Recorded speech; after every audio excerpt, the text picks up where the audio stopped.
Hi, it's Yvonne, and it's September, and we're back to school with online or in-class teaching. So it's time to just put a few little tips and maybe some help with using some of the phonics and grammar resources.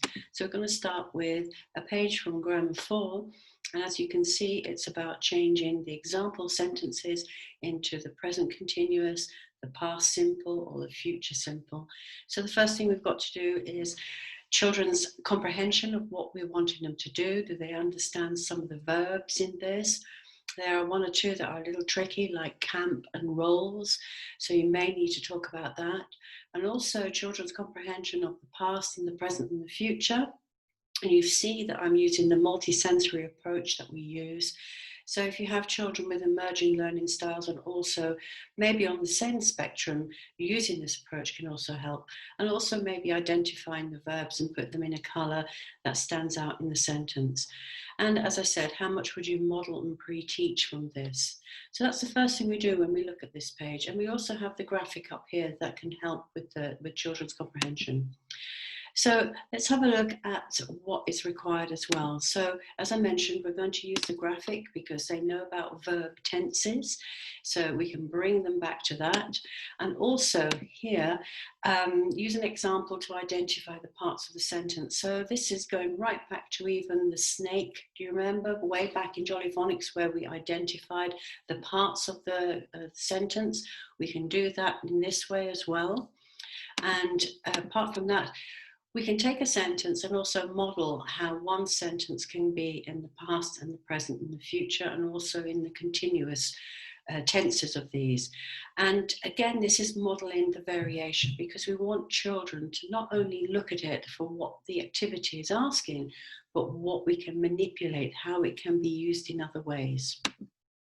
And how we're looking here is that there's an awful lot of text on this page. And for some children who find English challenging, or again, as I mentioned, maybe on the spectrum with learning styles and special educational needs, this could be quite challenging and overwhelming because there's an awful lot of text.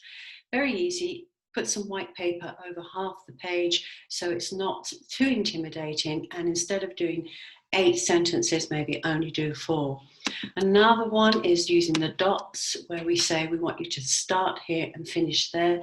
Again, that makes it acceptable to a child when they think I have too much to do and I don't even know where to start, and they give up before they even begin. This is actually quite good also for reading, getting children to work within a certain dimension. And at the bottom, you can't really see it very well here, we have some tracing activities. If you have fast finishers, that's fine, they can use it. Or you can use this as another additional activity with the whole group where you elect several of the verbs that are there, getting the children to put them into sentences and then continuing the activity by putting them in the past, the present and the future. And also comprehension too. So if we look here, we can extend it even again into a silly sentence kind of activity where we can join all these sentences up and revising the conjunctions and using but and also then next. And of course, it's not going to make a lot of sense. That's the fun of it. But what they are doing is using another area of learning. It can be a speaking activity for pronunciation, also intonation. And apart from that, it's identifying parts of the grammar sequence that are in the activities, and also handwriting, grammar, recognizing capital letters, and we can build it up and build it up. So there's a lot that can be done with this just one page. And even if we wanted to make it into a dialogue activity, what do you think happened before? What do you think happened after? So we could have some critical thinking going on. We can also have pair work and group activities where they take one sentence and how can you make it into a small story. You know, this again is quite good where you have this one little sentence and letting them go with their imagination and what they can do. So as you can see, this is book 5 and you can see the progression and using very similar concepts that goes with this learning spiral from phonics right the way through to book 6 with grammar that we have the same format. We're revising what children have learned, familiar layout, revision of concepts, and we're progressing.